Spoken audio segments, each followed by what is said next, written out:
안녕하십니까. 저는 고려 11 행정사 사무소의 임현 행정사입니다.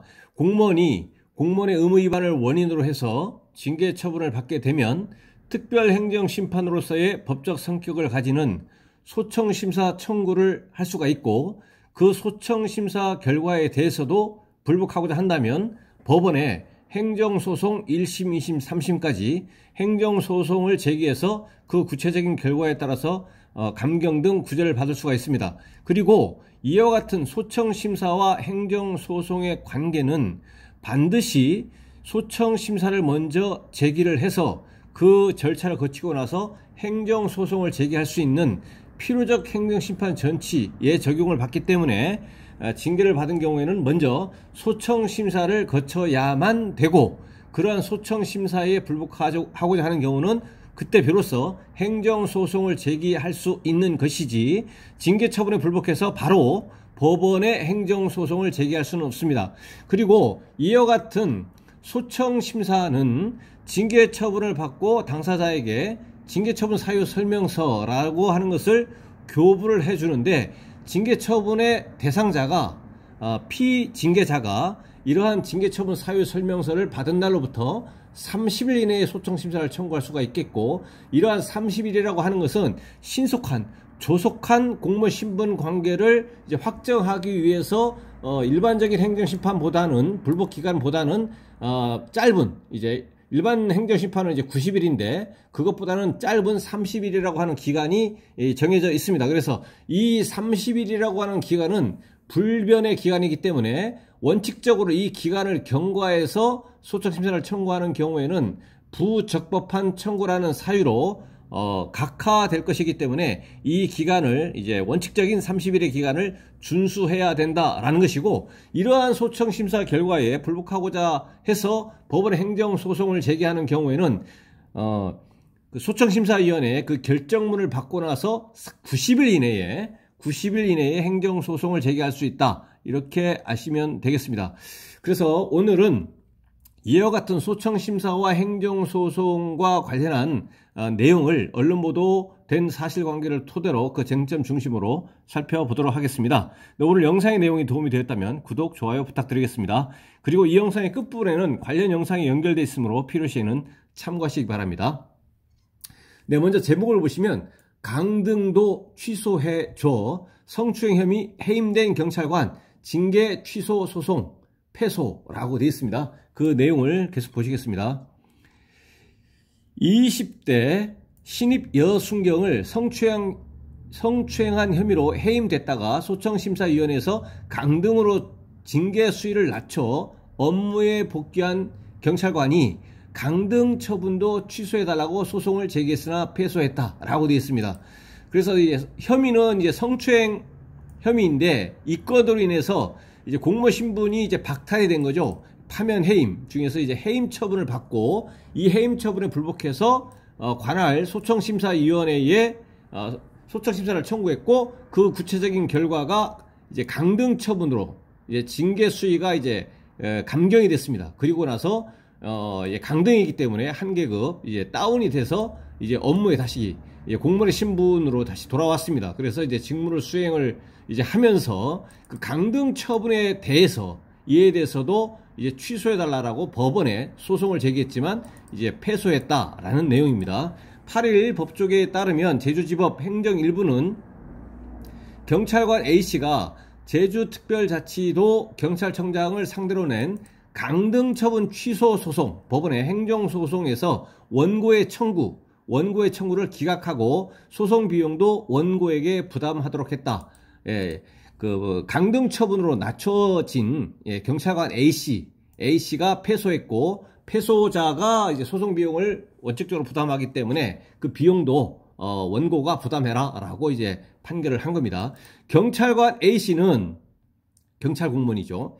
2020년 자신이 근무하던 파출소에 전입한 신입 여성 경찰관 B씨에게 수차례 성희롱적 언사를 한 혐의로 인정돼 징계위원회에 의결을 거쳐 해임 처분됐다. 징계 사유가 인정이 됐고, 관할 징계위원회에 징계 의결을 거쳐서 징계권자가 이제 해임 처분을 한 겁니다. 그러나 A씨는 징계위원회의 처분에, 징계권자의 징계 처분에 불복해서 관할 소청심사위원회 소청을 제기했고, 여기서는 이제 인사혁신처 소청심사위원회에 소청을 제기한 겁니다. 관할이. 그래서 소청심사위원회는 해임 처분을 강등 처분으로 감경하는 결정을 했습니다. 그래서 이제 A씨는 해임 처분, 배제 처분을 받았다가 소청심사를 통해서 강등 처분으로 감경이 되어서 다시 이제 경찰 공무원으로서 업무에 복귀한 것이죠. 그리고 나서 그 A씨는 그 소청심사위원회의 강등 처분 결정, 감경 결정에 대해서 다시 불복해가지고 취소해달라, 이 강등 처분도 취소해달라고 하면서 인사권자인 제주경찰청장을 상대로 소송을 제기했습니다. 행정소송을 제기했고, A씨는 당시 담당 경찰관의 강압적인 태도로 자백을 강요했다라고 주장을 했고, 진술조서에 진술하지 않은 내용도 담겨 있어 증거 능력이 없다라고 이제 강조를 합니다. 주장을 이렇게 했습니다. 그리고 또 그는 피해자가 평소 자신의 손을 잡거나 팔짱을 끼는 등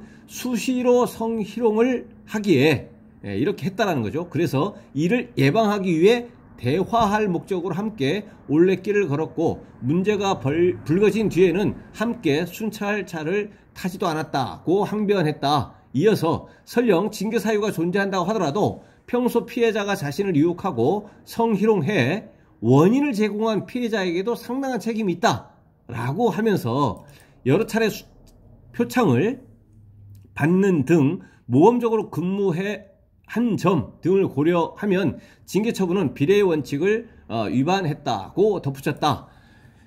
이 당사자 본인한테 A씨에 대한 징계 처분이 여러 가지 정황이라든가 모범적으로 지금까지 근무를 한 이런 거를 고려하면 징계 처분의 정도가 과도하다라고 이렇게 주장을 한 것이죠. 그렇지만 재판부는 A씨의 주장을 받아들이지 않았다. 재판부는 원고의 진술 조서가 강압적으로 작성됐다는 그 주장을 인정할 아무런 증거가 없다라는 거죠. 피해자가 당시 동료 경찰관에게 피해 사실을 호소한 카카오톡 대화나 진술은 실제로 경험하지 않고는 알 수 없을 정도로 구체적이고 자연스럽다라는 거죠. 경험 측에서 나온 것이다. 그러한 것들은. 그래서 신빙성이 있다라고 이제 설명을 했다. 또 현장 실습을 시작한 지 얼마 안 된 피해자가 원고에 대해 허위의 사실을 진술할 만한 동기를 찾기 어렵다. 현장 실습을 온 경찰인데, 갓 경찰인데 이에 대해서 허위의 내용을 얘기할 만한 이유가 특별하게 없다라는 겁니다. 평소 원고가 피해자에게 내가 내 아버지보다 나이가 많다고 강조하며 아빠라고 부르도록 하는 등 과도한 친밀감을 표시했다는 피해자 진술은 신빙성이 있다. 피해자의 진술을 믿을 만하다라는 거죠. 재판부는 징계 사유가 넉넉히 인정됨에도 원고가 피해자를 오히려 무고 혐의로 고소해 2차 피해까지 입혔다. 원고가 이 징계 처분을 받은 이 A씨가 그 피해자에 대해서 이제 무고 혐의로 이제 고소했다라는 겁니다. 징계 사유가 충분히 인정이 됨에도 불구하고, 그래서 2차 피해다라는 겁니다. 그리고 소청심사위원회가 해임 처분, 최초의 원처분이 해임 처분이었는데 그러한 그 징계 사유가 인정이 돼서 해임 처분을 했는데, 여러 가지 참작 사유가 인정이 되어서 강등 처분으로 감경을 한 것은 원고 A씨가 주장하는 그 일부 사정을 이미 고려해서 반영을 했다라는 거죠. 반영을 해서 원처분인 해임 처분에서 강등 처분으로 감경을 했다라는 거죠. 그래서 이 사건 청구는 이유 없다고 기각 사유를 밝혔다. 그래서 이 A씨가 피징계자가 징계 처분을 받은 A씨가 원처분인 징계 처분을 받아가지고 여러 가지 참작 사유, 지금까지 모범적으로 근무를 했다는 등 이런 것들을 주장을 해서 소청심사위원회에서 이미 해임 처분에서 강등 처분으로 감경이 되어서 원고, 그러니까 A씨가 주장하는 부분들이 이미 반영이 되어졌기 때문에 이 법원 소송에서 추가적으로 반영되어질 부분들이 없고, 그리고 피해자가 주장하는 부분들이 신뢰할 수 있다라는 것이고, 원고가 주장하는 그 주장들, 예를 들어서 진술조서가 강압적으로 작성됐다는 등 이러한 그 증거가 없기 때문에 기각한다라는 겁니다. 그러기 때문에 이 A씨는 또다시 이에 대해서 항소해서 행정소송 2심으로 갈 수도 있고 법원 소송으로 갈 수도 있습니다. 예, 그래서 실제 그렇게 갈 것이냐, 그건 이제 뭐 A씨가 판단할 사안이고요. 어쨌든 이제 경찰 공무원인 이 A씨는 그 최초의 원처분인 해임 처분, 배제 처분을 받고 불복 절차인 소청 심사를 통해서 강등 처분을 받고 나서 이에 대해서 또다시 행정소송을 제기했지만 행정소송에서는 기각이 되었다라는 것이고요. 그 다음에 앞서 말씀드렸지만 소청심사와 행정소송의 기간의 문제는 좀 유의할 필요가 있습니다. 소청심사는 30일이라는 것이고 소송은 물론 90일이지만 그래서 소청심사가 짧기 때문에 징계처분을 받아서 불복할 경우에는 그 상대적으로 짧은 소청심사 기간이 30일이기 때문에 그 불복 기간을 경고하지 않도록, 왜냐하면 이제 불변 기간이기 때문에 법률에 명시적으로 규정이 되어 있는 기간이기 때문에 이에 유의해서 소청심사를 청구할 필요가 있습니다. 징계처분을 이제 받은 경우에는. 그래서 오늘은 경찰 공무원이 징계처분을 받고 소청심사를 청구해서 감경이 되었지만 그럼에도 불구하고 또다시 행정소송을 제기해서 행정소송에서는 기각된 언론보도 사실관계를 토대로 쟁점 중심으로 살펴봤습니다. 네, 오늘 영상의 내용에 질문 있으시면 댓글 남겨주시고 그러면 대댓글이나 별도의 영상으로 답변 드리겠습니다. 네, 오늘 영상의 내용이 도움이 되었다면 구독, 좋아요 부탁드리겠습니다. 네, 감사합니다.